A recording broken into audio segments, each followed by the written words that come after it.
Okay, well, good evening, everyone. I want to thank you for joining us this evening for the City of Dublin's first workshop on district formation. We'll start the evening by sharing a new brief video created for this important effort.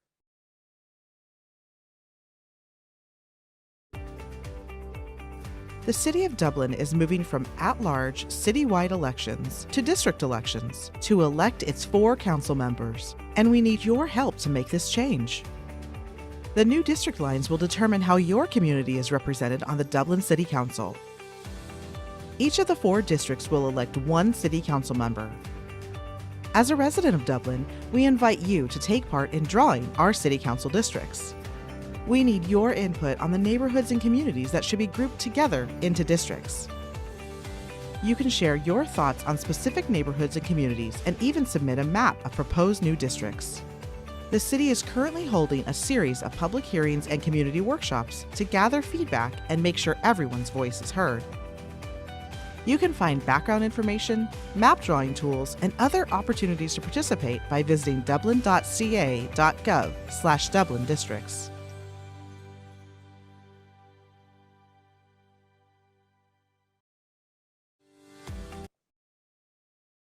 Great. Well, again, I just want to say welcome to everyone for the City of Dublin's community workshop on the shift to by-district elections. We're so glad that you've joined us tonight for this first workshop on our transition to city council districts. I want to let you know that this meeting is being recorded. A video recording of this meeting will be posted to the city's district formation website, a website that we'll be sharing more about in following slides. And so we really want you to, after you listen to this tonight and watch it, to share this video with your friends and neighbors so that you can help us spread the word about this really critical process. We are really pleased that so many of you are taking time out of your evening tonight to join us. And we know there are many more who are interested, but for whatever reason can't be with us tonight.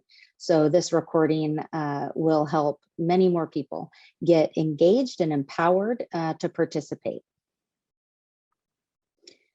So let me tell you a couple things about the technology that we're going to use tonight to help ensure that everyone's comfortable with all the different features of Zoom.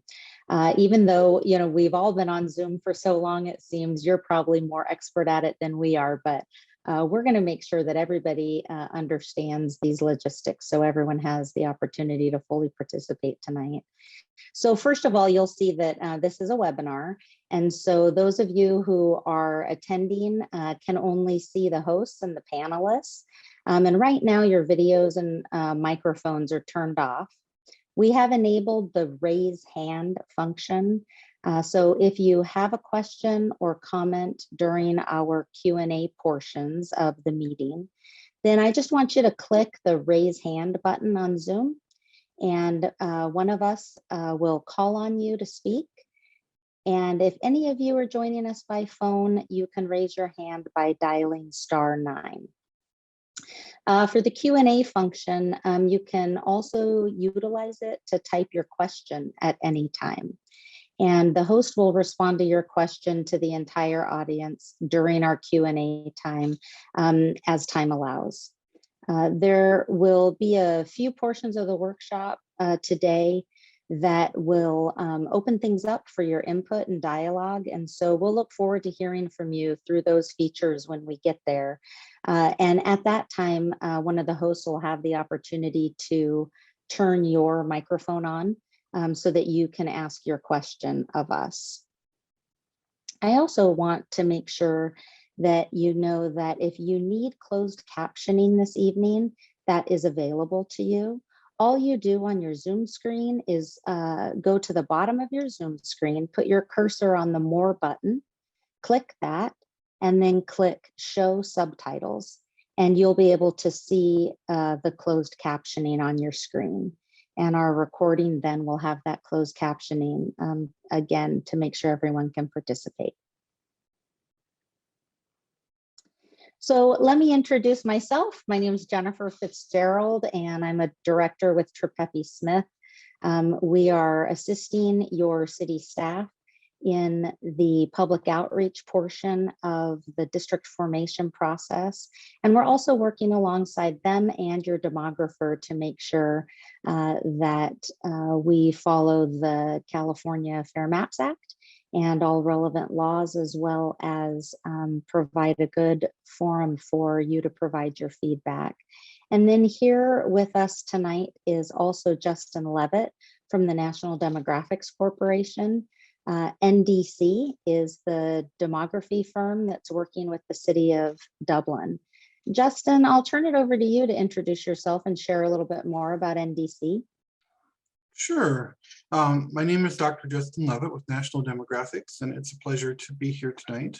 I'm also joined here by my colleague, Kristen Parks, who you may remember from our first City Council meeting, and who you may very well see again if you're attending additional meetings in the process. We've been working with California jurisdictions, making this transition to district elections for the last 30 years. Especially as it's ramped up in the last 10 years because of the California Voting Rights Act. I know we've got some questions. I've already got one in the Q&A chat, and I can assure you that we will get to those questions as we go through the presentation and discussion today. We sure will. Thanks, Justin, very much. We'll talk a little bit about the goals for this evening. The goals are really that through the districting process and events like today's workshop, that we learn from experts, particularly Dr. Levitt from NDC. You know, districting is a complex process. So as a result, it's really important to be educated and to really offer some good explanations about what this effort is and why it's so important. And then once we've shared information on how this effort works, it'll be important to hear from the local experts. That's you, the community. So we really want you to be the stars of the show as this process moves forward. It's important for us to hear from community members because you know your community best, of course. And effective districting relies on identifying specific neighborhoods, specific communities of interest, and to identify connected communities that we want to make sure are kept together as the City Council considers district lines. And last but not least, our goal is that community members are empowered, as I've said earlier, to give effective feedback. So by absorbing the content that Dr. Levitt's going to share with you today, and then by going and talking to your friends and neighbors, all of that combines to enable you to participate and provide effective feedback so that the district lines that your community comes up with best reflect the character of your community for the next 10 years. So it might be intuitive to those of you who are here tonight, but we should address the question, why should you care about this? Fundamentally, of course, democracy works best when people are engaged. And being engaged means that you're aware of the issues and that you have the ability to weigh in on important matters that factor in to how your city is run. And second, there are things that residents, as I said earlier, know best about their communities. So it's essential that all of us involved in this district formation process at the City of Dublin hear from you. And last, as this is a first for the City of Dublin, as you've had at-large city elections since the founding of your city 40 years ago, the right to vote is one of the most precious that we have in our country. And the process by which you vote for who serves you on the Dublin City Council deserves a great deal of attention, as your City Council has so much influence in the quality of life that you have as a Dublin resident. So it's exciting that as a community, we get to work through this and make this decision together.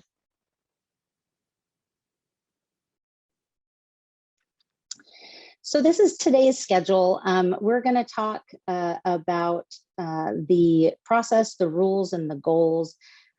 We'll then delve into a discussion of neighborhoods and communities of interest.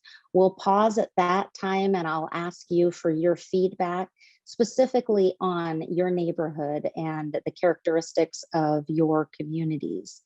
And then we'll introduce the public mapping tools both the paper and the online mapping tools.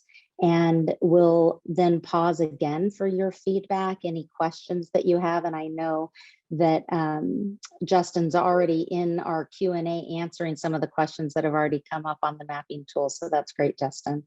And then we're going to wrap up by talking about the next steps in this process.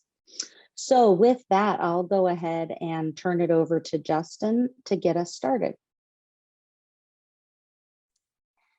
Thank you for that introduction, Jennifer. And I have responded to one question in the Q&A, but while we're speaking, I may not get to very many more, but please, continue to ask and we'll get to them as we go through the presentation.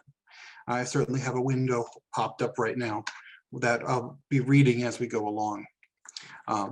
So what are we looking at doing here tonight and throughout the process? Well, the city of Dublin has been basically looking at making the transition from at-large elections to district-based elections.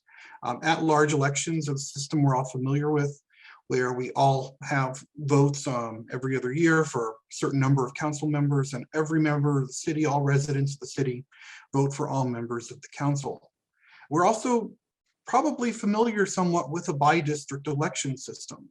A bi-district election system is similar to that we use to elect members to Congress, to the state legislature, to our county board of supervisors. It's where your city is divided into a number of four, in this case, 4 equally sized districts, and each district will elect one representative to the city council. The mayor will continue to be elected citywide. Now, why is the district looking at doing this, or why is the city looking at doing this? Well, this is really because of a law called the California Voting Rights Act. And if we go to the next slide, we can talk a little bit more about the California Voting Rights Act. Because the California Voting Rights Act is a law here in the state that was specifically written to encourage jurisdictions to adopt district-based elections. It makes it significantly easier for plaintiffs that don't even have to reside, that can be represented by groups that don't even have to reside in the city, to argue that the city has racially polarized voting. That is, that people of different racial or ethnic groups vote differently, and that one group votes or outvotes the other. It also prescribes a specific remedy to that problem, which is to adopt district-based elections. Essentially, it becomes very easy. It becomes very much of a mathematical formula in order to determine whether or not a city is potentially liable under the California Voting Rights Act, which means that, if we go to the next slide, has led to hundreds of jurisdictions, cities, counties, school districts, and special districts, making this transition from at-large to district-based elections. And we can kind of see that the courts have tended to side with the plaintiffs. Those cases that have gone to trial and completed the trial process, the cities of Palmdale and Santa Clara, both courts ruled in favor of the plaintiffs in those cases. And although we are waiting the final decision in the Santa Monica case, which is up in front of the Supreme Court at the moment, the original trial court also found in favor of the plaintiffs. And it's been the appellate court that has kind of walked back that decision. And like I said, we're now waiting for the Supreme Court to make their final determination. And part of what we can see on this slide is the impact of the California Voting Rights Act for jurisdictions. So what we have here are the payouts, not including what the cities have spent in their own defense, not including what the cities have spent on their own experts, on their own lawyers, on their own public polling or surveys or holding elections, for example. This is only what the settlements that they've been paid out to plaintiffs. So we can see in some of these cases, Palmdale, 4.7 million, Modesto, 3 million. And many of these jurisdictions, even smaller cities than Dublin, end up with 6-figure settlements, money that comes straight out of the city's budget. And we're seeing right now that the plaintiffs in the Santa Monica case, the most recent of the CVRA lawsuits, the California Voting Rights Act lawsuits, the plaintiffs have asked for 22 million in legal fees. And so while this is not necessarily a change that is coming from a groundswell of local activism or local desire, it is something that the state has consistently pushed over the last 10 years. And we've seen over the last 10 years, at least 8 different laws that have made it easier to challenge at-large elections, that have written, ways we make this change from at-large to district-based elections into California elections, government, and other codes. And we were left with the situation that we're in today, which is that the California legislature seems to very strongly encourage the adoption of district elections, regardless of the philosophical debates we could have on the merits of at-large versus district elections. And that's why, one of the reasons why the city has decided to make this change and make this change now. It will save potentially millions of dollars for the city budget in the future moving forward. And so if we now, one of those new laws that I mentioned that about the California Voting Rights Act lays out a timeline for making this transition. And if we go to the next slide, what we have here is the first stage of this timeline. This will go over a couple of slides.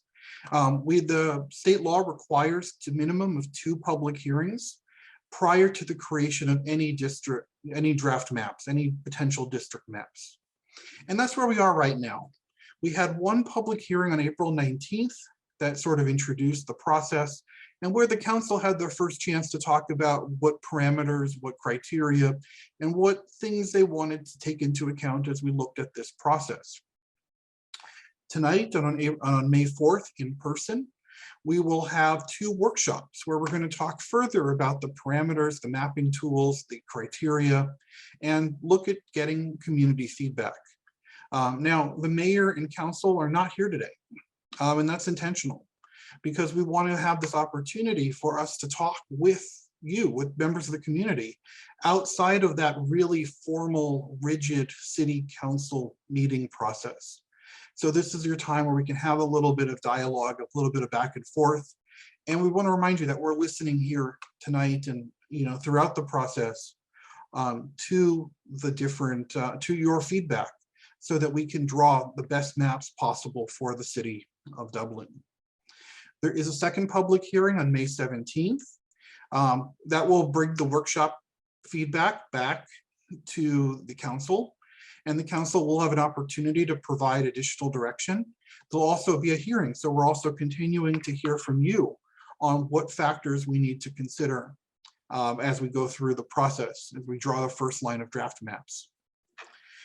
We have a little bit of time then, June 5th, as our deadline to submit draft maps for the council consideration at the June 21st public hearing. The law requires that we publish all draft maps at least a week in advance of that council meeting. In fact, the earlier the better, because that gives the community enough time to review the draft maps and formulate feedback and comments prior to that meeting. So if we're looking at June 5th, we know that the maps have to be published at least by June 14th, but we still hope to get some of those maps published earlier. And so June 5th is our deadline for submission, with the idea that we can give you 1 or 2 weeks in order to review the draft maps before that public hearing 3. Following public hearing 3, there's another round of revisions. And July 6th is our next deadline to submit draft maps. And we go to the next slide. Those maps that were submitted by July 6th will be shown publicly and discussed publicly at our 4th public hearing on July 19th. Now, finally, after the 14th, or after the 4th public hearing on July 19th, there'll be a 5th public hearing on August 16th.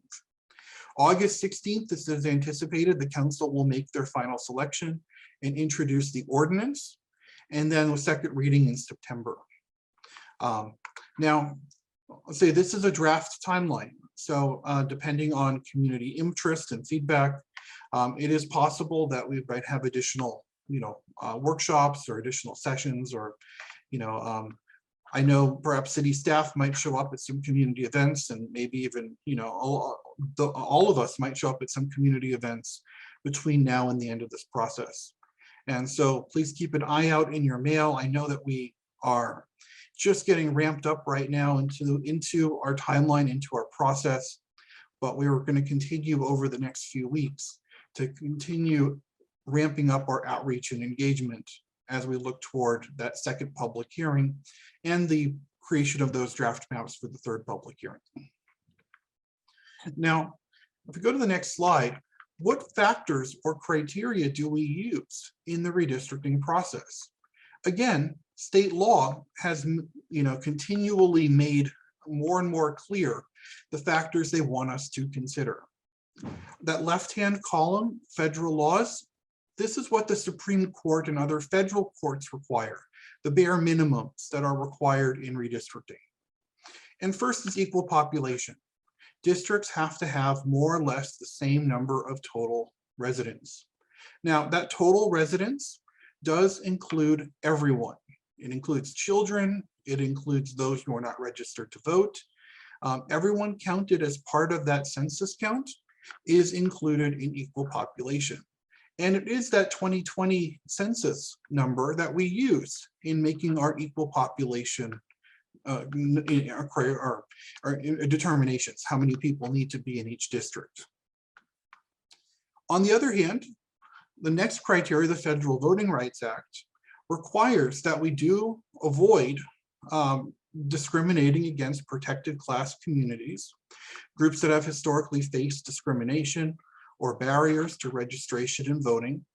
And in doing so, while we can't racially gerrymander, we can't make race the predominant factor or the only factor in the creation of a district, it must be one of many factors that we consider as part of our discussion of communities, neighborhoods, and issues that lead us to our district map. For this racially polarized Voting Rights Act, for our racial gerrymandering, we use citizen voting age population. Again, this is a number that comes from the census. So national numbers, but what it is a number that of population over the age of 18 with US citizenship. Sometimes the courts like to think of this or call this the eligible voter number. And it's important we use this number because throughout California, we have a lot of immigrant communities where the total population would make it appear that a group is larger than it is rather than by eligible voters. And so we use that eligible voter count when we look at our Federal Voting Rights Act analysis. Now, in our middle column, the California criteria for cities, these are, again, things that the state of California recently as 2019, says that we have to take into account in this order. First, districts have to be geographically contiguous. Contiguousness or contiguity is a very fancy way of saying that a district has to be one continuous or solid block or piece. You must have one district border that goes around the entire district. You can't have a little chunk all the way on the western end of the city and another chunk on the eastern end of the city. It has to be one solid area. Secondly, we have to take into account neighborhoods and communities of interest. In particular, we need to concern ourselves with socioeconomic or geographic areas that need to be kept together for the purposes of their fair and effective representation. And we're going to look at a few ways that we might look at this within the city over the next few slides. But the best way to get this kind of information is by asking you. So in terms of these potential communities of interest or neighborhoods, which ones most need to be kept together for various reasons, because their communities need to be kept in one district? Are there any communities that maybe don't quite have that same level of community or neighborhood feel and can be divided if needed for population reasons? Third, easily identifiable boundaries. This is the principle that voters should be easily able to tell which district they live in. And so to the extent that we can follow major roads or other natural or man-made boundaries rather than jogging through neighborhoods. We should strive to do so. And fourth on the state's list is compactness, which they define as not bypassing one group of people to get to a more distant group of people. So, of course, if there are hooks or fingers or odd lines creating barbells or weird shapes, that's what we're trying to avoid. Now, these are rank ordered. So if we have to create a less than compact district, because that's where the neighborhood line is, because that's where the major road is, that's where the census block boundary is, we have to do that first before we look at compactness. We take these factors into account in this 1, 2, 3, 4 order. And finally, the California criteria also prohibit consideration of favoring or discriminating against a political party. That's why we don't include partisanship in our data, and that's why we're not, the council can't discuss partisanship as part of this process. Now, in addition to the federal and state laws, there are other traditional districting principles that have been recognized as being valid by the courts. Now, these principles in this third column are secondary, or maybe even we could call them tertiary. Like, they can only look at them after we've considered everything in the first two columns.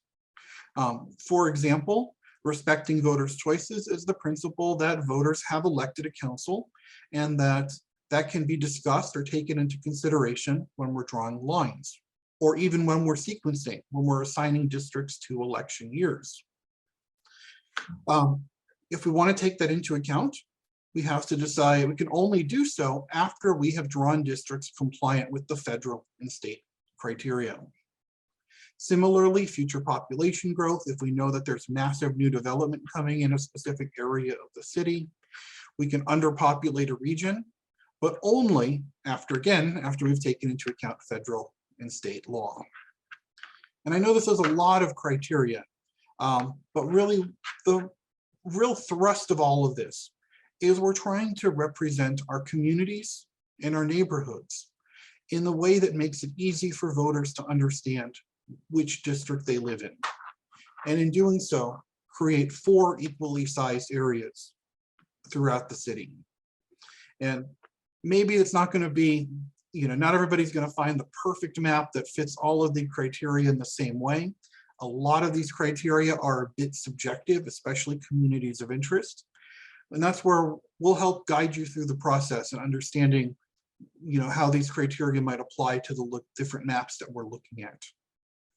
So if we go on to the next slide, this does involve a lot of data. I know there was a question earlier, where do we get our data from? Most of this data is from the US Census Bureau. So the US Census, the decennial census that produced every 10 years, gives us our total population count.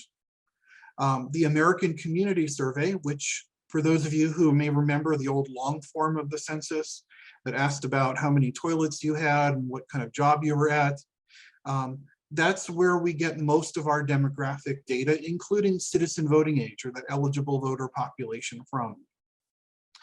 The registration and turnout data is from the statewide database. And so that's a database that the state of California puts together and makes publicly available that gives us the registration and turnout counts throughout for all precincts, for all geographic areas throughout the state of California. So all of our numbers are coming from national and state databases. And we're happy to provide specific sourcing for anything if you've got a particular question about that. The 2020 census showed the city of Dublin had a population of approximately 71,500 people. Now, I will mention for the city of Dublin, this does exclude prison population, but it does include jail population. This is one of these quirks of state law, where the state reallocates all of the prisoners that live throughout the state of California in federal and state prison to their homes as best as they can be determined. However, they do not do this with jails And so, and this is because the state allows for residents who are in jail rather than prison to continue to vote in elections. And so this does include jail population, but it does exclude prison population. And and so the state actually publishes a database of these numbers that we use in order to figure out what the appropriate populations are. And we'd be happy to point you to that on the statewide database if you've got if you want to know where that came from.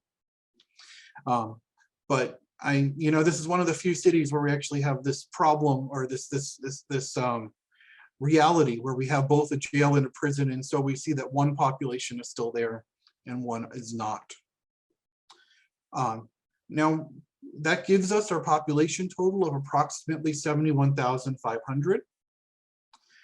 We divide this number by 4 to obtain our ideal district population of 17,876.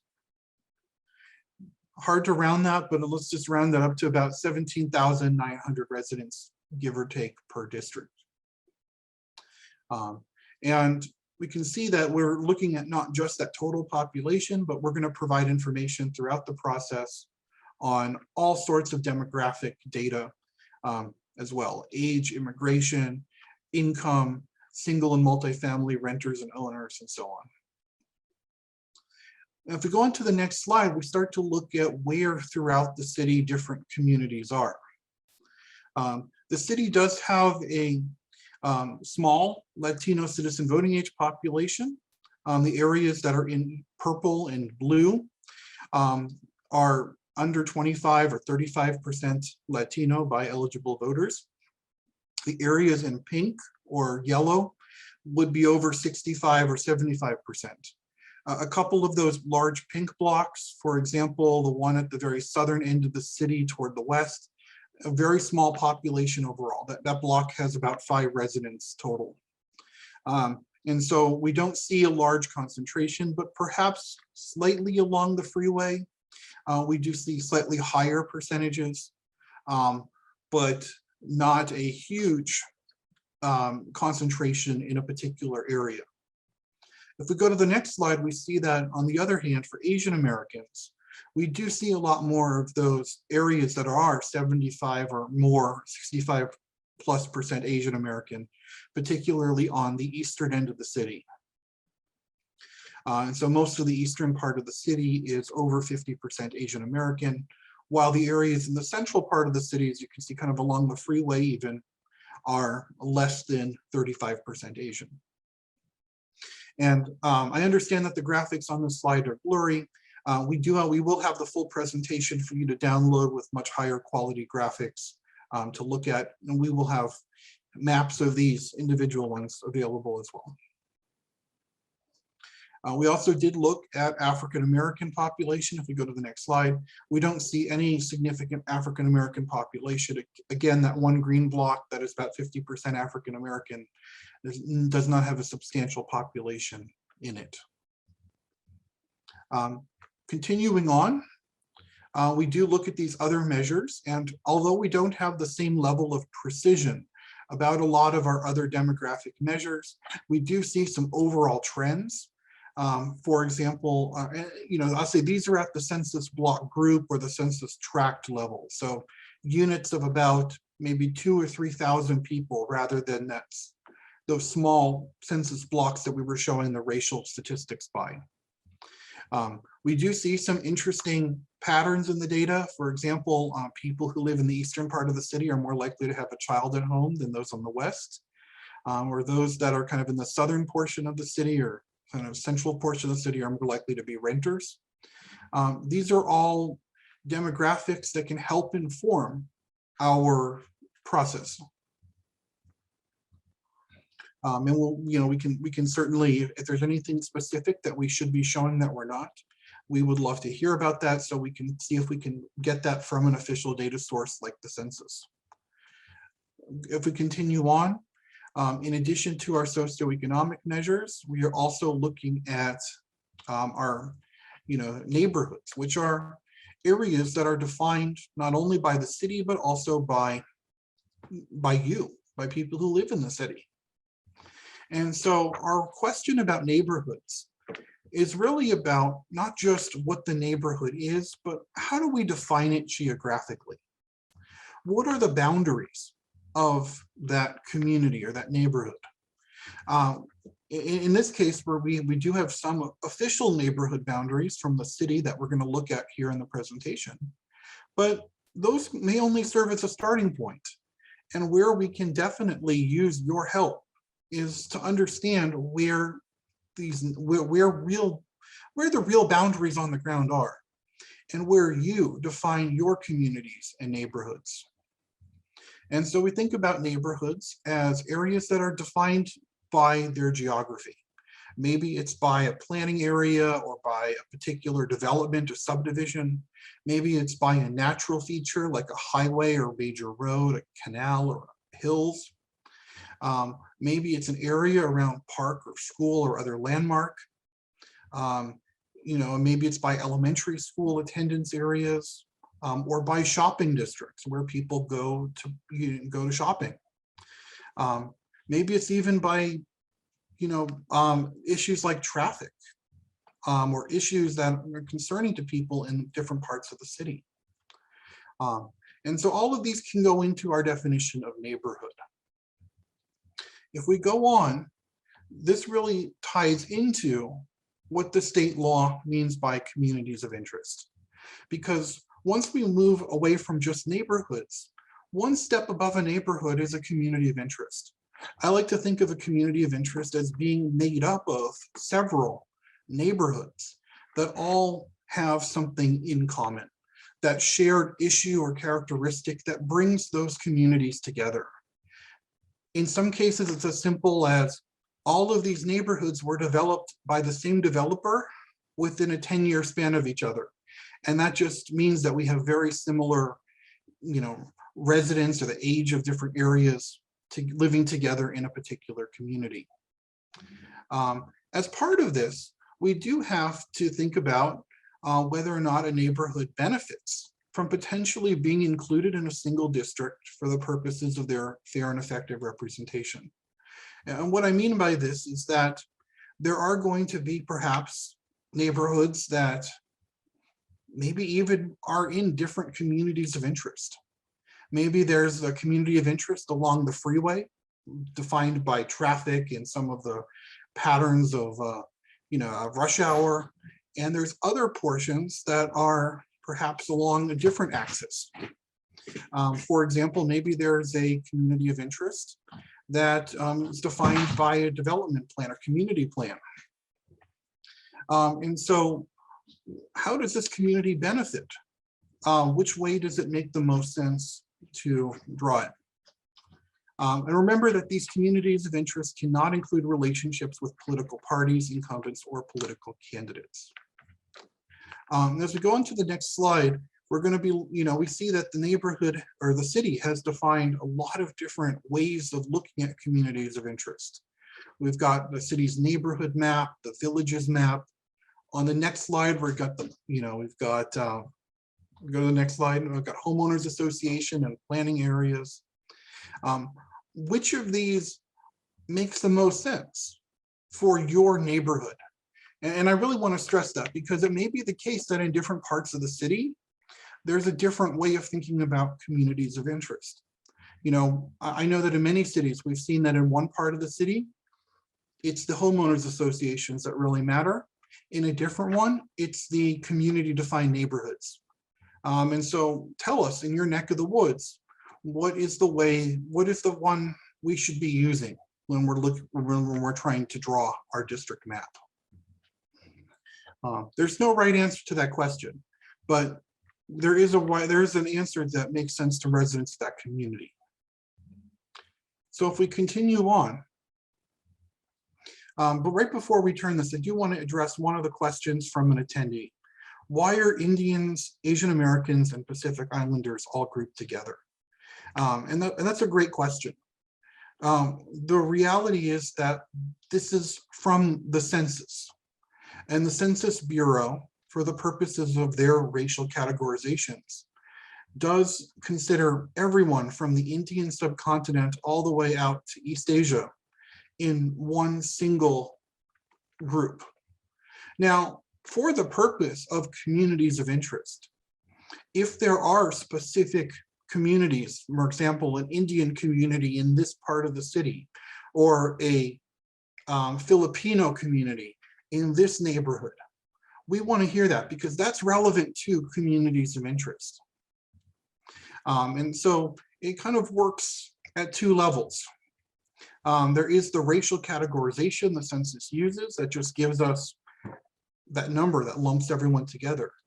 But in terms of the communities of interest I'm just talking about, if we know we have those kinds of communities of interest, of specific groups, of specific populations that share a cultural heritage or identity, let us know about that, and tell us so we can incorporate that into our communities of interest discussion. Thanks, Justin, so much. So let's open it up to the folks who are here with us tonight. If you want to go ahead and raise your hand if you have a question about neighborhoods and communities of interest, or hopefully you have some input on communities of interest and neighborhoods that you want to share with us. You'll see on this slide a few questions to consider as we move forward. And Justin mentioned some of these on the next slide as well. We have even more detailed questions that can kind of help guide you through thinking about your community of interest and how you would define it. So let me just talk through these questions and then we'll open it up. And as you think of things that you think are valuable to this process, please just click on the raise hand function and then we'll call on you. Let's see. We want to talk about who is part of your community. We would love to hear from each one of you, who you think is part of your community. Also, what are some meaningful places that your community recognizes or gathers at? What are some common concerns you share with a group? What are some common cultural characteristics that unite a community? As I'm asking these questions, if anything resonates with you and you want to go ahead and raise your hand to give input, that's great. So here's some more questions. What are common work-related traits that bring a community together? What's significant about your physical environment? What areas benefit from staying together in a district? So your thoughts tonight will become part of the public record for this process. And remember that after this, we're going to go over the mapping tools and how you can use those mapping tools. So you'll have an opportunity to comment on mapping tools then. But this period of time is specifically designed for you to comment about your community and your neighborhood. And it'll help Justin and our demography team as they develop draft maps as well for council consideration. And so, while everyone's thinking, I'll just note that if you don't want to be on the record recorded here tonight, we are certainly happy to accept comments in writing and by phone or by email. And we'll talk about some of the ways you can do that later on in the presentation after this section. Yep, thanks, Justin. So are there any comments that you want to include tonight for our consideration? I know we have quite a few people who are on the meeting tonight, and we would love to hear from you. I know someone's just asked about the presentation and the Q&A to be shared, and yes, we will be sharing this presentation. We're recording tonight, so this presentation will be housed on the districting web pages on the city's website, and the Q&A will be part of it, the questions and the answers as well. So would anyone like to talk about the communities of interest that you consider and that the City Council should consider tonight? Please go ahead and raise your hand if you do. And I will ask Justin to comment on renters. I noticed in one of the slides that there are specifically pockets of renters. So I think that you normally consider that as a community of interest as well, correct? Sure, and it's one of the, it actually is an interesting question because, you know, we do look at both multifamily and single family housing, as well as renters and owners, as two different ways of thinking about people who might, you know, be underserved, undercounted, or less likely to have previously participated in city government. And there are some, maybe actually some areas where we see a higher percentage of renters, even though we don't see multifamily housing in the same levels, where a lot of the homes are rented out. You know, we have that at a slightly higher level of aggregation. We have that from their block groups, which are units of about 1,500 to 2,000 people. And so we can kind of pinpoint areas where we see apartment complexes or where we see more multifamily housing. And that's something that we often do see as having a very interesting community of interest in many cities. You know, another question that we got here tonight from Lily, it reminds me of questions that we get asked in many of the communities that we're in about school districts that are in cities that are moving to the district elections. Many school districts as well are moving to district elections as well. So why wouldn't we just follow the school district lines? Well, I mean, you know, and I don't, I'd say I'd have to look into specifically the boundaries of Dublin Unified School District and their particular district boundaries.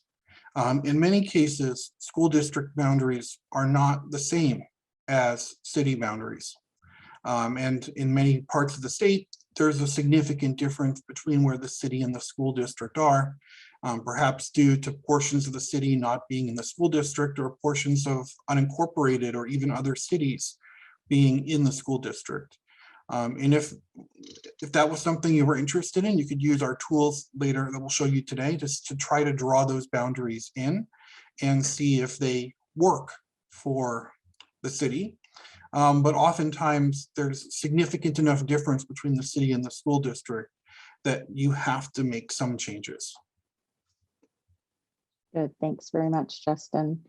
Let's see, I know another person has asked in the Q&A if residents can send us private messages and will we be providing our contact information. This districting effort has a central email address that you can send all your comments and questions to. And that email address is dublindistricts@dublin.ca.gov. So again, if you want to send in comments and questions via email about this effort, go ahead and send those to dublindistricts@dublin.ca.gov. And I just also want to respond to a couple comments we're getting in the questions we're getting in the Q&A. You know, first of all, I do know that the census does ask people for their specific Asian ancestry. However, it's not available as in the block level. At the block level, the census only releases basically 5 category, or I guess 6 categories of racial data: white, African American, Native American or Native Hawaiian, Asian, Pacific Islander, or other. And they do not provide block level data distinguishing Chinese, Japanese, Filipino, and so forth, the different Asian ancestries. And therefore, the courts, when looking at Asian citizen or voting rights claims, have not really distinguished different Asian groups. And it's a really good question. It really is. Unfortunately, it's just not the way the data is provided. On the question of city and school district, I do want to also note that the school district requirements for drawing district boundaries are different from city requirements. The Fair Maps Act of 2019 applies to all cities and counties that are drawing district boundaries. It does not apply to school districts. And so, for example, cities have to actively talk about communities of interest and how they're representing their communities of interest. School districts do not. And school districts, for example, can intentionally divide community of interest in order to, for example, divide attendance areas and make sure that different school, parents at the same school have 2 board members to contact. And so there are substantial differences between the city and school district process. Now, if the school district has great lines, I'd love to get a map. Maybe if you want to draw one in using the mapping tool that's identical to it, and it can be up for discussion. But that discussion needs to happen at the city council here in Dublin. We can't just adopt the lines, the Fair Maps Act essentially requires that we discuss it and whether or not it would work for the city, not just assuming that it would work. Good, thanks, Justin, very much for that. We're getting some good feedback too in the Q&A that of course we'll publish about how much Dublin has grown and where longtime residents live. And if you want to expand on your comments about longtime residents and the neighborhoods that they live in, then that would be great and really helpful to this process. Thanks very much. Well, it's an interesting question, and I won't say if there's a right answer or not, because you certainly can consider the older neighborhoods and newer neighborhoods as part of your communities of interest. In fact, to go back to school districts for a second, I recently worked with a school district where we had a lot of new growth and a lot of older areas, and the schools in each part of the district had very different issues. And that sort of concern became a big issue in that school district redistricting process. And so, that sort of issue can certainly influence the city as well. The quality of services perhaps could vary based on how old or established different neighborhoods are, or how engaged residents of different neighborhoods are with respect to the city, how much of a city identity or civic identity there is. And what we could say is something like, you could certainly say we would want to make sure that each district has a portion of it that is newer and a portion of it that is older. Or we could say that it makes sense to keep those older neighborhoods together or areas with longer term residents together. Both are valid. And, it's one of these things where I'd say I've seen cities go both ways. I've seen cities say, we don't want to put all the new growth into one district. And I've also seen cities that say, all the new growth areas have similar issues and should be kept together to have a council member that represents that part of the city. And so we'd love for you to tell us or help us understand which one makes the most sense for Dublin. And I know it sounds like I'm kind of punting some of these questions down the road, but I'm really not. I'm really just trying to explain where the trade-offs are. And with the hope that maybe one of you or many of you will tell us, this makes more sense for Dublin because, trying to prompt that kind of thinking about, well, I can understand why a city would not want to keep these neighborhoods together. But for our city, it really makes sense to keep them all together because, or the opposite. Good, thanks, Justin. I know the participation's been so great tonight already, and we really appreciate it.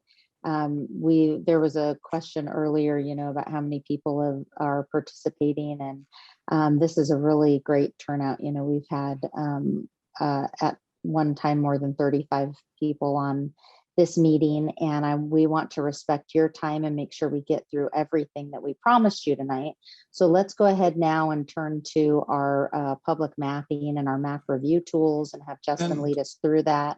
And if you still have questions about or comments on communities of interest, continue to put it in the Q&A and we'll have more opportunity to give feedback as well. And I just want to answer Gabrielle's question because I think, I just want to make sure we state for the record that we will be posting the presentation for tonight. We will be posting the video from tonight, and it will all be on the website that I'm about to show you. So the city has created a districting website as kind of a repository for all of the information throughout the process, including all of the presentations, videos, and materials. And so that'll be your source, your place to go to find out what's going on with the redistricting process. And on that, we're kind of looking at now the mapping, you know, like we've been talking about, we do want to hear from you. We do want you to think through some of the questions that we've posed to you tonight, or perhaps even take a shot at it yourself, drawing your map or redrawing a community or neighborhood. And so we have a few different mapping tools that are available to you to help you do that. And I'm going to walk you through the different mapping tools now. But just as a starter, whether you want to use one of the mapping tools or whether you just want to comment in writing by email or draw something on a napkin, we welcome your participation. So just to walk through the mapping tools, the high level overview first. The first tool we have is, go to the next slide, a simple line drawing tool. We'll go to the website in a second where I can show you all of these in person.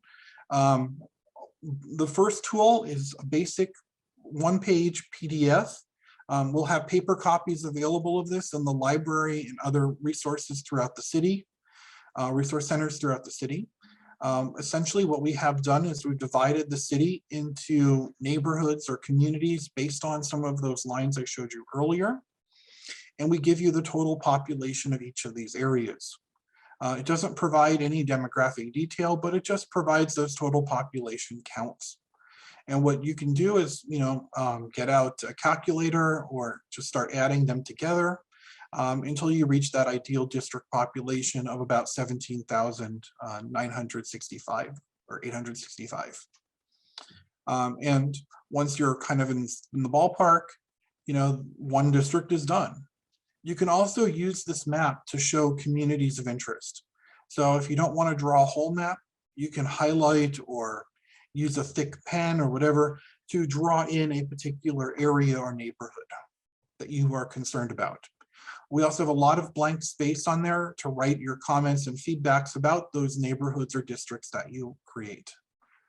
You can also turn this in, not just in paper form, but you can take a picture of it with your phone and email it to the clerk. That's what a lot of people have done in this last redistricting cycle. You can also scan it and email it, or scan it and I guess there used to be an option to fax it, but let's just do email for now. If you want something a little bit more, with a little bit more data, if you want something a little bit more technically challenging, we do have Dave's Redistricting App. This is much more powerful and includes all the way down to those census blocks. But, and it has a little bit of a learning curve, but once you kind of get through the initial setup of it, I think this is actually a really easy to use tool that gives you a lot of data right at your fingertips. And we're going to show you how to use it here. And so I'm going to share my screen. Oops, I don't want the Q&A. So we have here dublin.ca.gov/Dublin districts. We have our district elections website. And on this site, you will see our video that we showed you at the beginning, right at the top here. We have information about our different meetings, including a calendar. We have our materials, and as we continue to create presentations and agenda, we'll be posting them here. For example, we'll be posting the presentation here after the meeting tonight. We also will be creating, you'll see we have a draw map, draw a map tab. We'll also be creating a draft maps tab when we get to that stage in the process. We also have information from frequently asked questions and how you can contact us. This website is a great starting point to our process. I see Stephen has asked, is there a limit how many maps one person can submit? No, we are welcome. We'll be happy to receive as many maps as you want. Although I will say, we will ask you to pick your favorite map if you end up submitting a lot. And what we would ask you is that if you're going to be submitting 11 variants of the same map where you just move 1 or 2 census blocks, you let us know that beforehand, before you submit. It has happened before where somebody wanted to do every combination of 2 features that they were concerned about. And we ended up with 12 different maps. And we're just like, people were just lost because they couldn't tell the difference between the 12 maps. And if that's something that you're thinking about, we want to show on lots of maps to show lots of options. Start with an illustrative map or 2. These are the 2 kind of extremes, and then we can work on putting them together into a final map if you are, if you are interested. So in terms of drawing a map, as again a reminder, our deadline for our first map submission is June 5th by 5 p.m. This is giving us time to draw the maps in preparation for that June 21st public hearing. Here we have our public participation kit, our 1 page where we have our paper map PDF that you can print out. If you don't have a printer, you can also get paper copies of this at city facilities, and those will be going out over the course of this week. Again, you can use this map to show communities of interest as well as districts. If you don't want to just add things together, you can also just color in or highlight specific neighborhoods. When you get to the 5th, when you get to the next workshop on the 4th, you'll see that a lot of people will be actually playing with this live in the meeting. And they'll just be kind of sitting there on their phone with the calculator, kind of going through this. Now I want to go through Dave's redistricting in a little bit more detail. But before I do that, I will highlight a tool that we have.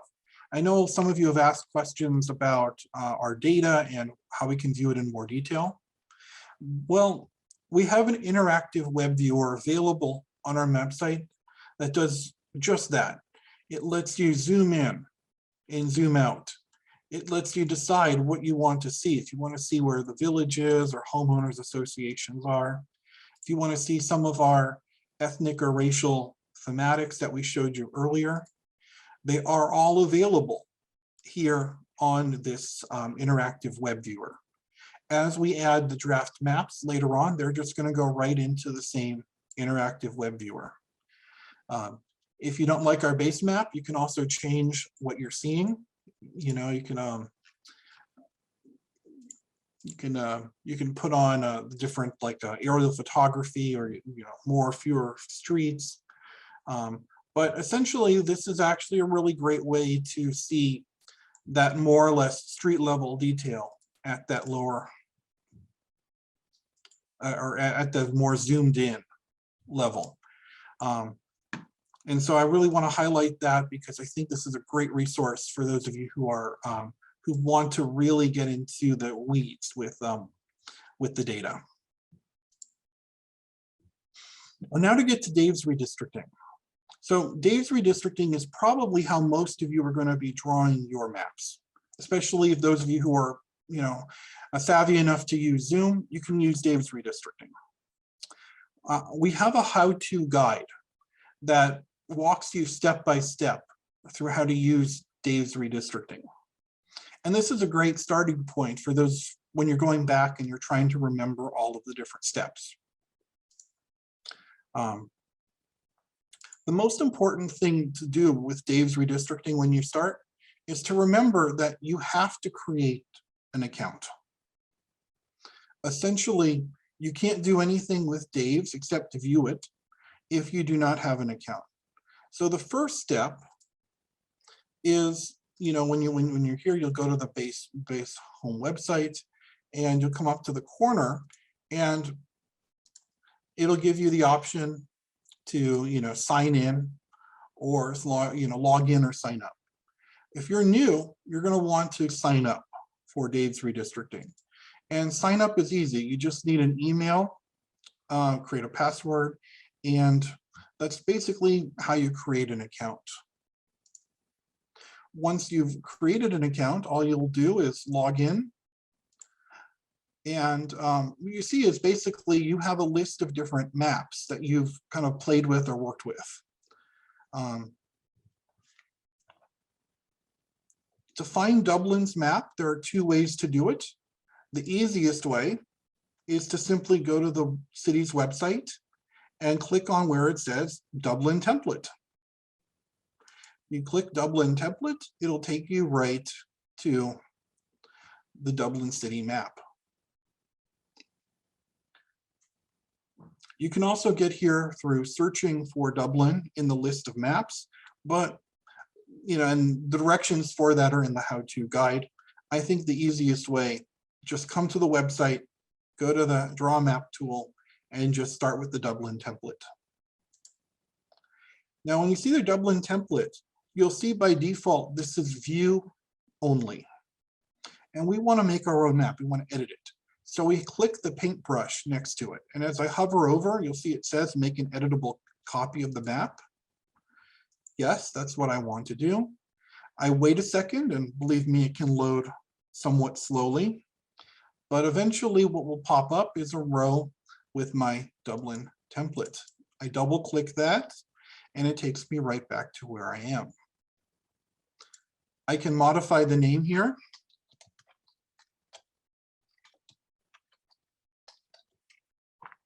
I can describe my map.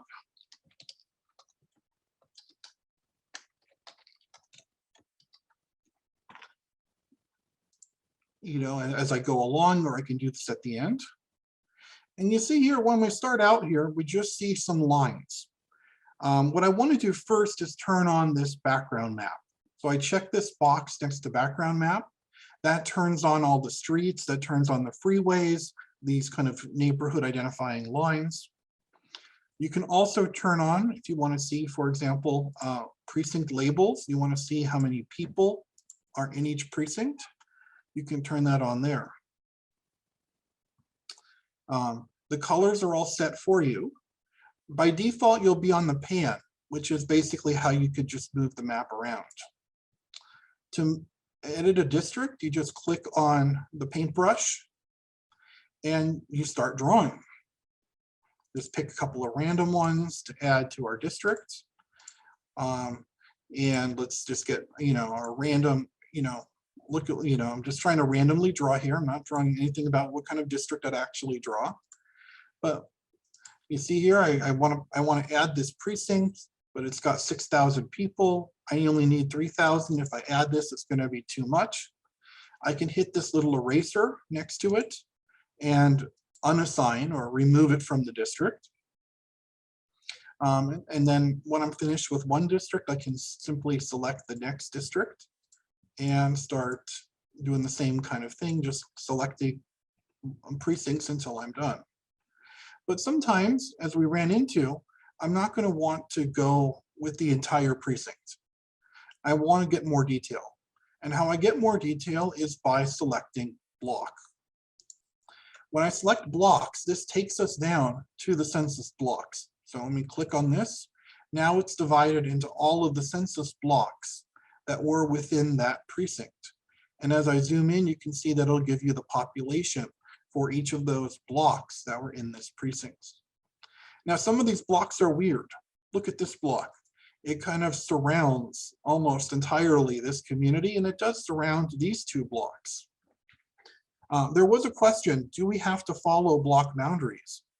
And the answer is, at this point, yes.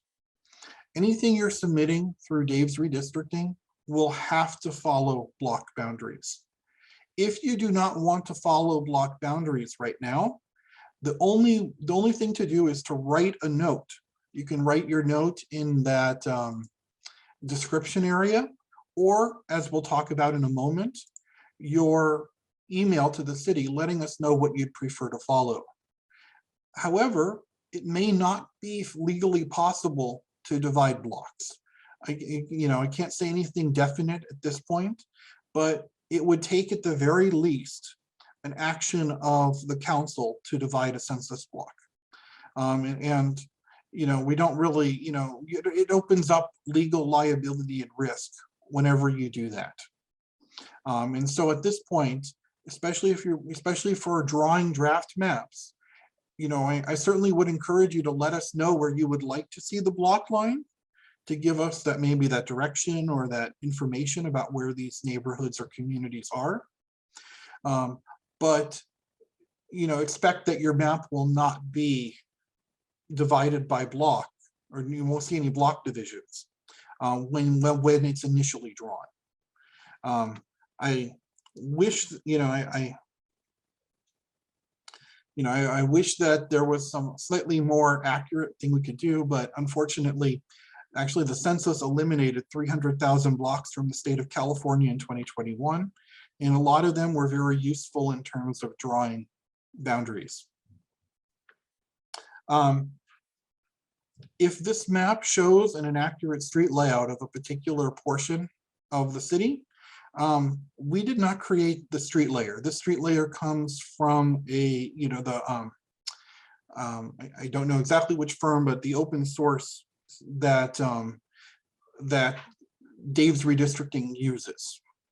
If there's a specific area or street you're concerned about, I can certainly look into it, but we can't, unfortunately, we're stuck with whatever the street layout that Dave's Redistricting has.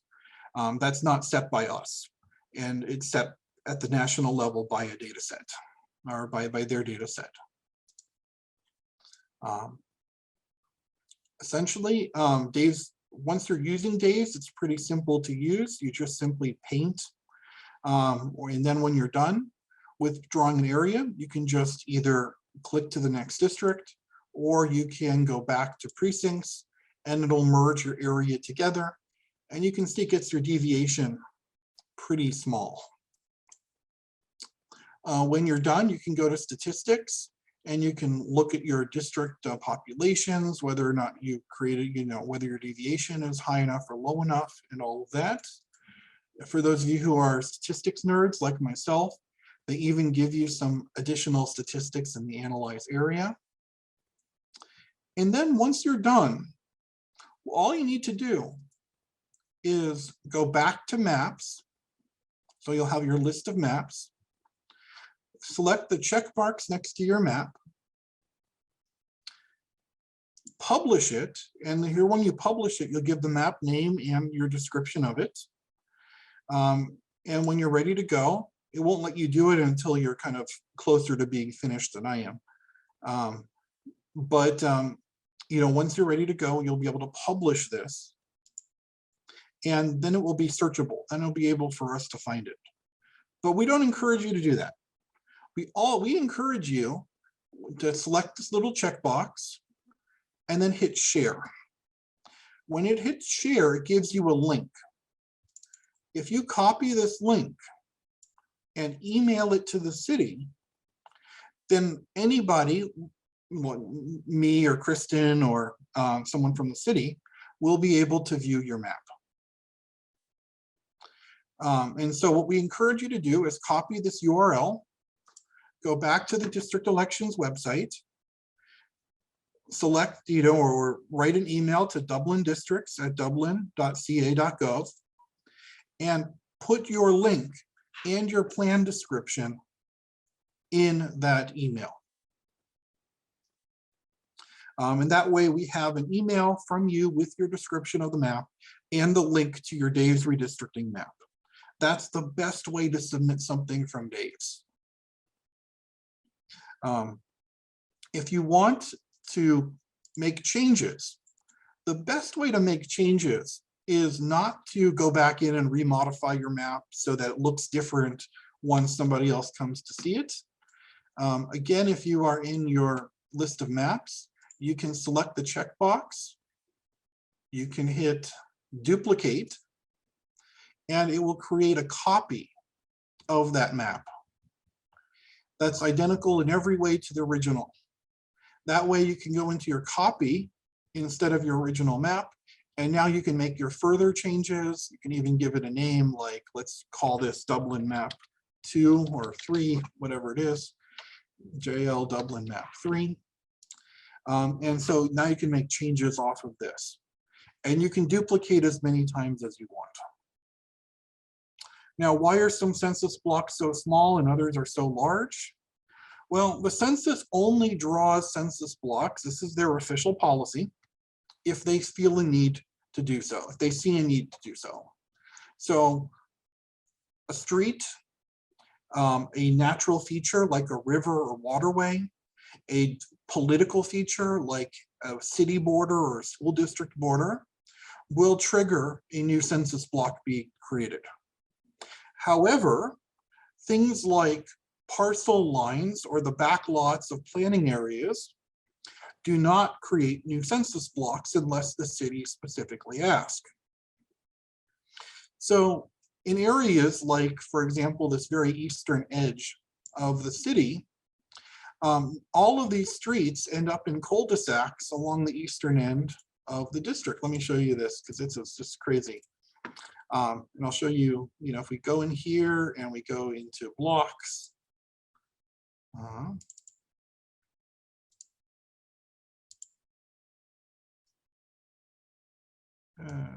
just let me try.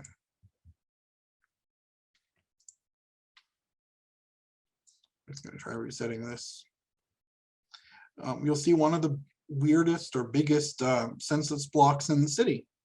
The problem is there's no place, there's no logical place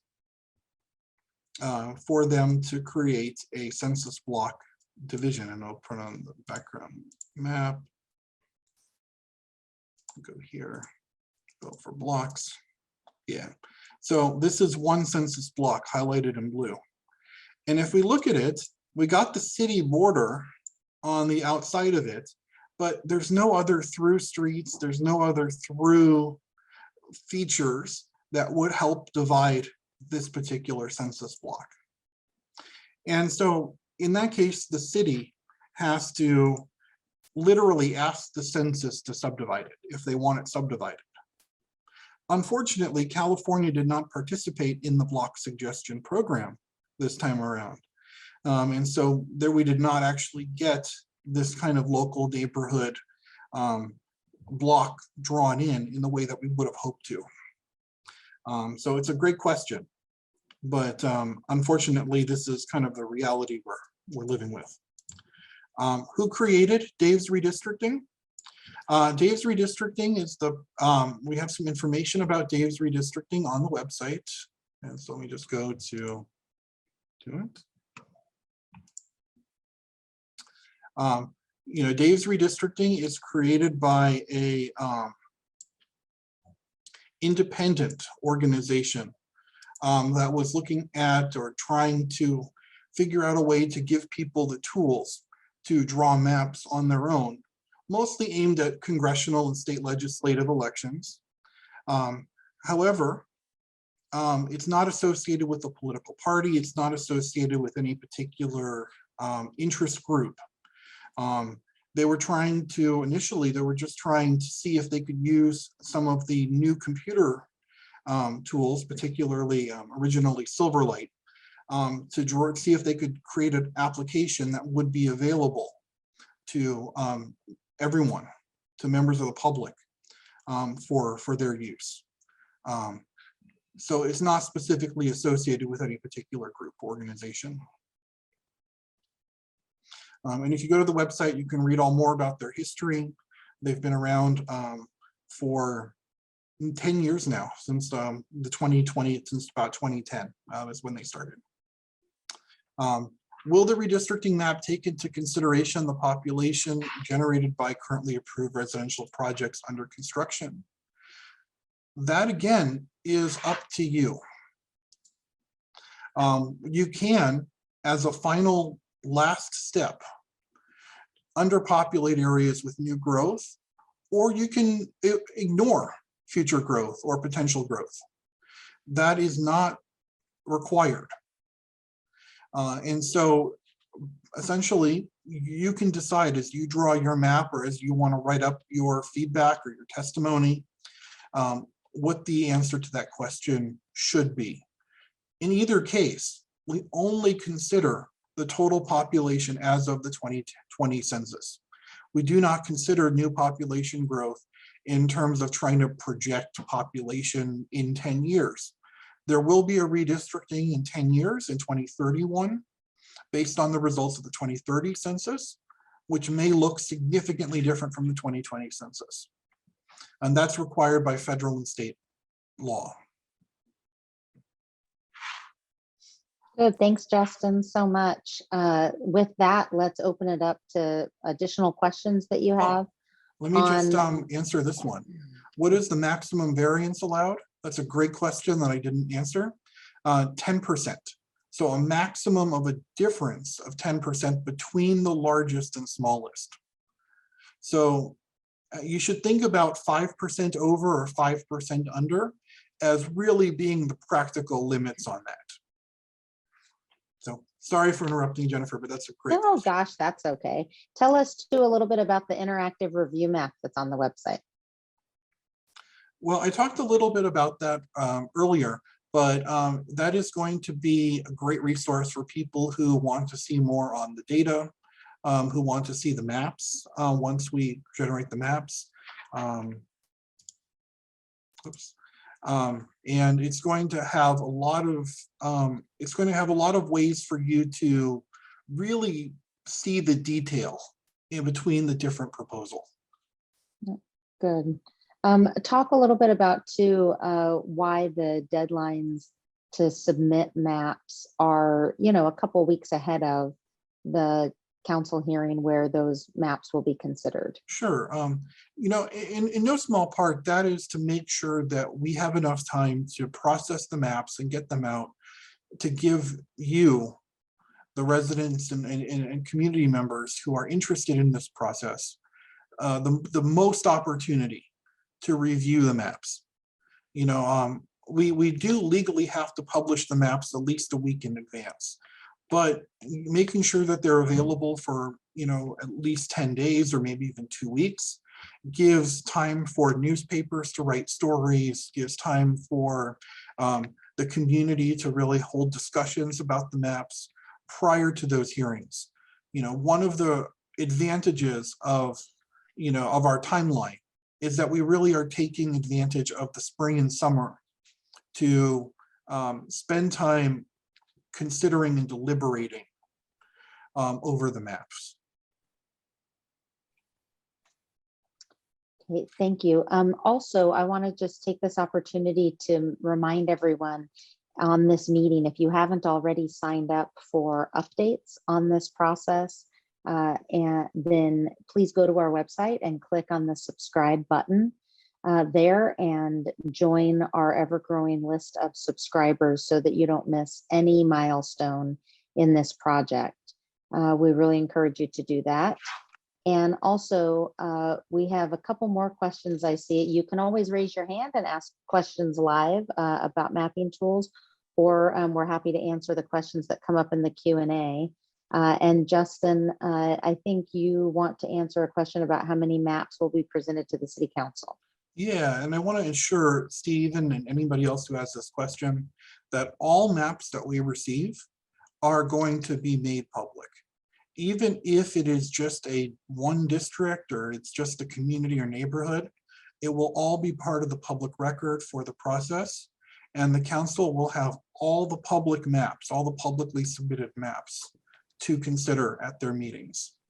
And so that's why if we get, if you do submit 11 maps and they're all the same except you're changing one block, we might ask you like, whether or not which map you like the best or which proposal you like the best. But anything we receive is not only part of the public record, but it will be available for council consideration. Now, it doesn't mean they're all going to be legal maps. In fact, part of our analysis will be whether or not they comply, equal population, Voting Rights Act, contiguity, and so on. But it will be presented as part of the council record for the process. And yes, we've worked with cities that have produced 40 or 50 maps for their third public hearing. And so we definitely, encourage a lot of maps to be submitted. And Justin, I think that NDC will draw a few maps as well. Can you tell everyone why NDC draws maps? Sure.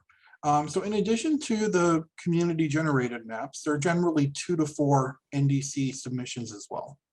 And what the NDC maps are about is not necessarily saying that they're better than any community maps or worse than any community maps.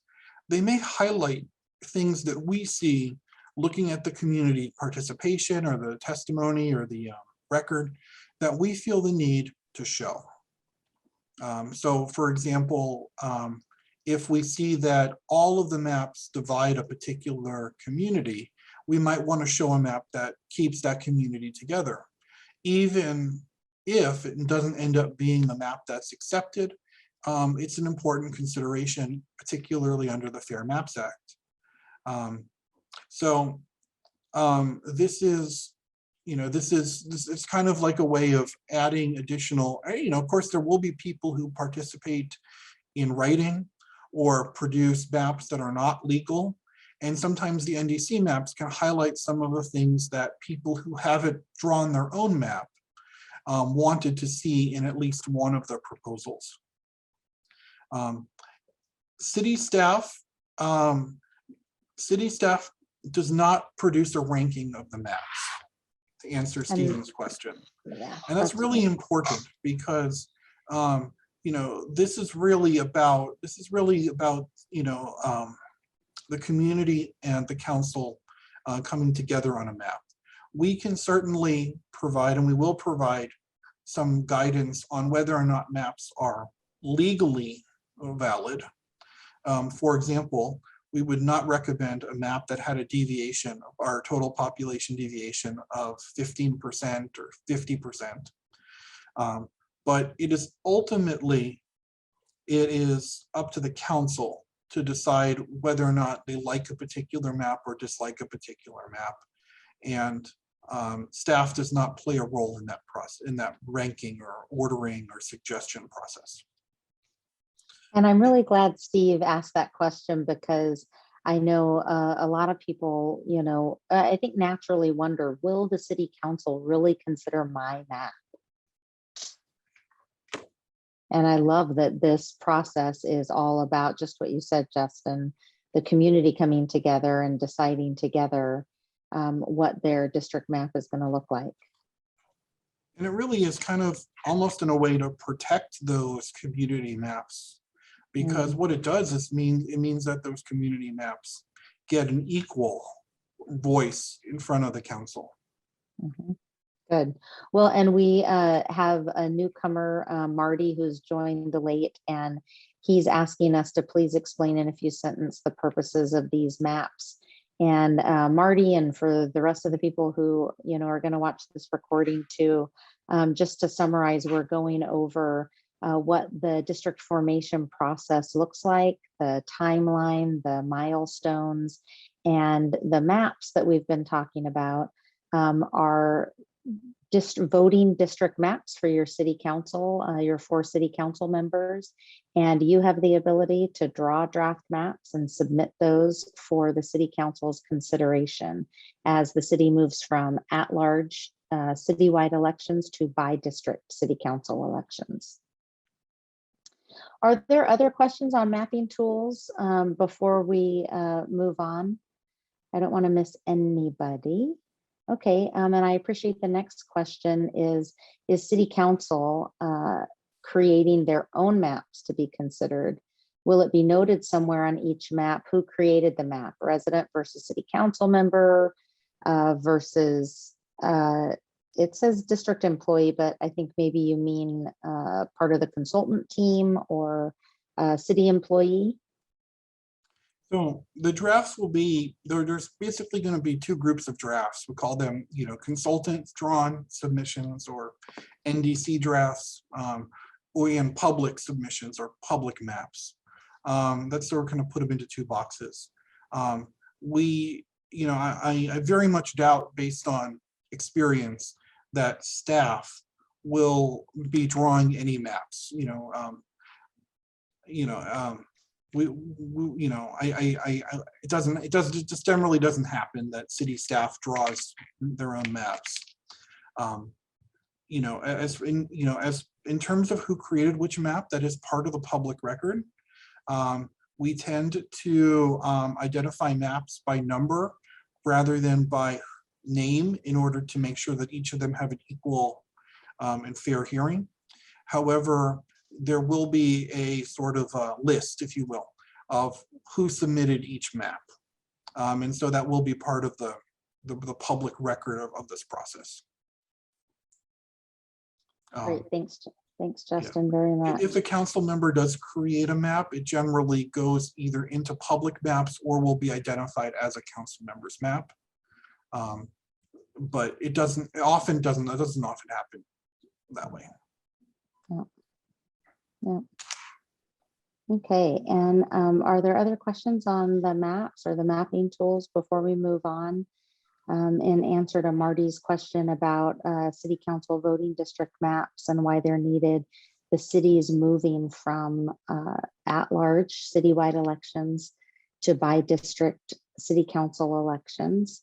And so maps have to be created to divide the city into 4 voting districts. And that's exactly what this process is all about. So let's go ahead and keep asking your questions in the Q&A through the end of this meeting. We'll do our best to answer them. And this is just the first opportunity in a community workshop setting to be able to engage with the public. We're going to be in person at the Wave Community Room on May 4th at 6 p.m. To go through the process and the mapping tools again. And we'll even have some laptops there. If you have specific questions about the maps that you've been trying to draw and need some help with those, then we'll have people on site who can be able to help with that. Why don't we put up the next slide, because I think it has the address on it. And that would be great to make sure everybody has that address if they don't know where it is. Yep, we will get there, I promise. So I just wanted to let you all know that besides this workshop, the website that we've been talking about so much again is dublin.ca.gov/Dublin districts. And you can go there and hit the subscribe button to subscribe to updates on this process and to get all the information about why the city is moving to by district elections, the meeting schedule and why those meetings are important, empowering information about how you can draw maps and review suggested draft maps, and then also how you can participate. I want to encourage you to, if you're part of a community-based organization and you want to make sure that the members of that organization are getting updates about this process, again, click on that subscribe button on the website, and we would love to partner with you to help spread the word. And this is our schedule of upcoming events. As I mentioned, the next in-person workshop is May 4th at 6 p.m. And again, we'll be able to provide a tutorial of how to draw maps and how to engage that way and review those draft maps. And as I wrap up tonight, I just want to emphasize again, this process is only effective as the public actively engages in it. And I think, as is evident tonight by the great participation that we've gotten from community members, this community is engaged and wants to be part of creating a great voting district map. So here's our website again for you. We continue to talk about the website because that's really the hub of all the communication. Everything you need to know starts right there on that website. You can also email us at any time at dublindistricts@dublin.ca.gov. And we really hope to see all of you and your friends and neighbors that you're going to share this recording with at our next meeting at the Wave Room. So with that, I'll just go through any other specific questions that we need to address tonight before we call it an evening. Let's see. So it's interesting, Steve, thanks for your comment. Steve commented it's historically interesting that the citizens chose at incorporation of the city 1981 to make council members at large rather than by district, how times and circumstances change. And to kind of answer respond to his and Marty's question, Mhm. the reason why we're making this change is because of a law called the California Voting Rights Act that was written to encourage the adoption of district-based elections. And we have a lot of information on the website about the legal process that has led to this change. But that's the short answer. We talk at the beginning of this presentation. So if you watch the Zoom video, we spend about the first 15 to 20 minutes talking about the California Voting Rights Act. But that is the impetus for the change. Could the city be divided into 5 areas? The council has decided to go with 4 districts and plus an at-large mayor to ensure that there's at least one representative on the council who is accountable to the entire city and not just to a particular district. And so at this point, the council is considering 4 districts plus an at-large mayor. In the future councils could certainly revisit that decision if they chose to.